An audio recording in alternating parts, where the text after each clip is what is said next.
चला तर मंडळी, इथे आता सायंकाळचे 6 वाजलेले, तर दिवाबत्ती मी इथे करून घेतलेली आणि तसेच मी आता उपवास एकादशी असल्यामुळे तर इथे मी बगर भिजत टाकलेली आहे. 2 पाण्याने स्वच्छ धुवून 2 तास मी आता भिजू दिलेली आहे आणि लगेच आता इथे विठू रखुमाईच्या मंदिरात पण जायचं होतं. त्याच्या आधी मी नव्याला क्लासतून घेतलं आणि हे बघा दर्शन घेतलेले. तर नव्याने पण छान दर्शन घेतलं आणि मी पण छान दर्शन घेतलं.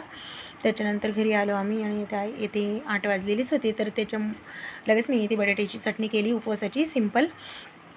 तर इथे मी जिरं वगैरे काही टाकलेलं नाही, तर लाल तिखट टाकलं अर्धा चमचा आणि शेंगदाण्याचं कूट चवीनुसार मीठ वगैरे टाकून छान चटणी करून घेतली आणि इथे लगेच बगरचे पराठे पण लावून घेतले मी.